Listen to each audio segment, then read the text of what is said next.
Hi, my name is Robyn Bunting. I'm the chairperson of the Owners Corporation and the Commercial Corporation of this building here, which is the Cosmopolitan. It borders both Hosier and Rutledge Lanes, and I have had this role for 2 years.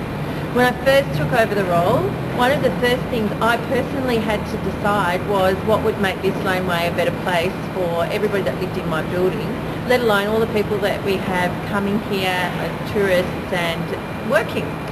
So I'll first go through what my very first sort of problem was, and that was Movida was creating a new restaurant called Next Door, and we have a communal vestibule area at the back of our building which is locked off from the outside, but we have an area that is for our garbage bins in that zone, and it can then go into the concourse for the residential area.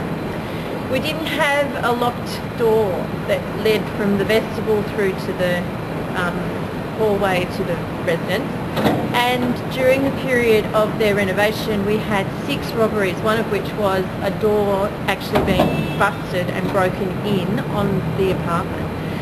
So this was a little bit horrifying for people that had just moved into the area and didn't really have much idea of what living in the city was all about. And it came to pass that we managed to organise a locked back door from that vestibule area through, and it works perfectly now that we only have people that have keys in the residential area, and the area that's a communal share area has our bins in it, and we also have a communal toilet there for Movida to use.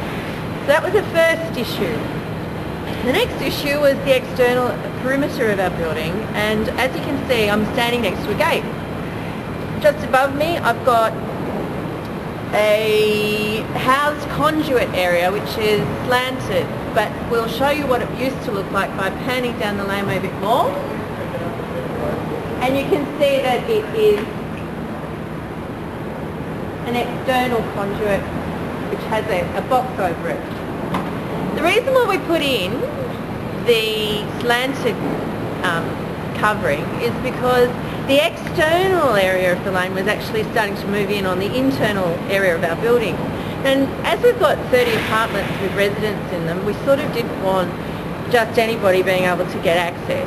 And what we found at the time was we had a lot of people that were living in the laneway who were graffitiing and then had a bit of an interest in what was happening in the windows beyond. A very old lady lives in that window, and she was in bed one evening, and a kid that was graffitiing decided to take a house call to her and climbed through a window and got the biggest shock of his life because she was actually awake and she screamed. Now, in my position as the chairperson, I had to organise quite quickly a different format to house the conduit so that people couldn't actually climb into the windows and didn't feel that it was their right to be able to do that. The same thing happened with the gate. We had a very old rickety gate here, and when I took over there had been a number of people, maybe businesses, I don't know, that had decided that it was a great laneway just to store any rubbish that they didn't want to actually leave in the laneway. So we had hard rubbish for days. There was like, I think, a huge dumpster that we pulled out of this laneway. As well as that, we had Nando's recyclable grease traps in here as well, which were causing a bit of an issue, not just for smell, but also because nobody could get up the laneway to fix the equipment that's at the other end. At the other end of the laneway there's a very low roof, and it has air conditioning units, gas, hot water services, and a number of other technical pieces that belong to both Nando's, which is this side of the building, Movida and Movida Next Door. My issue here is health and safety. If, 1, they can't get in there to service them, 2, they can't get in there if there's a fire or if something explodes. So what I had to do is effectively get it up to health and safety standards very quickly. The other thing was that the gate needed to be raised with a level of security so that we didn't have anybody that decided they wanted to stay here overnight jumping in and using the laneway. My understanding, it's still happening. People are actually getting over that, and it's concerning to me because I believe that, 1, it's a private laneway and we have tried our hardest to keep it a private laneway without actually overstepping the mark and making it a security zone.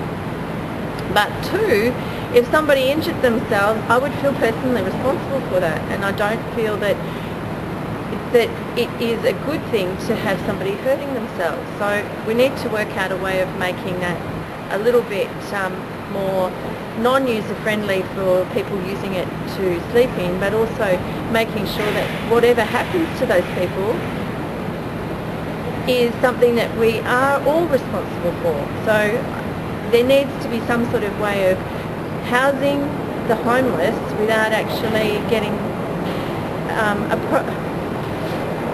Go back on. There needs to be some way of housing the homeless publicly that will actually enable a safe place for them to stay at night, rather than having to get behind a gate, obviously scared for their lives with what would be happening to them if they were sleeping, in a private zone that is actually sort of a restricted area due to the responsibility of the actual laneway. So that would be, for me, one of the things that, just in regards to my role in this area, something that would need to be addressed to make this a better place for me to live and also feel comfortable in living. I've talked about the fact that there's lots of people out here in the streets, especially at night. We have a great opportunity here as a gallery, and I love it because it shows so much creativity. But at the same time, we have a hidden laneway, which is Rutledge, that is a space where people don't necessarily treat it with the same grandeur that I treat it as. It's a great place to shoot up. It's a great place to cone. It's a great place to have a fight, maybe. It's a great place to actually get up to mischief. It's not patrolled, it's not policed necessarily. I don't think it needs to be. From my understanding, Andy, who runs the gallery until never, was telling me that when we had an external outreach worker at the living room, the person who was on the street almost 24/7 would be able to talk with people, but not just talk with them and assist them. It also gave the area a feeling of security, which wasn't actually a military style security, and there was not as much tagging at that time, there was not as much damage, and also people didn't use the laneway as a space to do the mischief that they do now. That being said, we need to find some way of actually paying somebody to be here 24/7, and I would suggest that that's a couple of shifts for a couple of different people. I believe that we pay quite high rates in comparison to a lot of my friends that live in different places around Melbourne. I don't see much done for that. I have to, as the chairperson, organise quite a consistent amount of hard rubbish coming out of my building to be collected. Unfortunately, I don't know who is actually leaving it in our vestibule area. We have a lot of international students that move in and out of our building on a regular basis. I must have at least 4 or 5 beds chucked out a year. We have sofas, we have all sorts of things.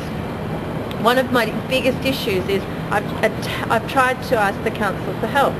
We were going to suggest that if all of the residents that were owned in our building signed a statutory declaration handing over the right to ask for their rate-paid hard rubbish collection to the owner's corporation, I would then be the person that would actually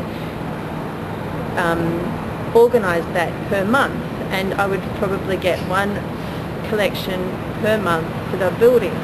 But when I rang to actually discuss this with the waste management area of the council, I was told no, it was too hard, and it had to be the owner of the apartment and not the actual corporation that asked for the collection.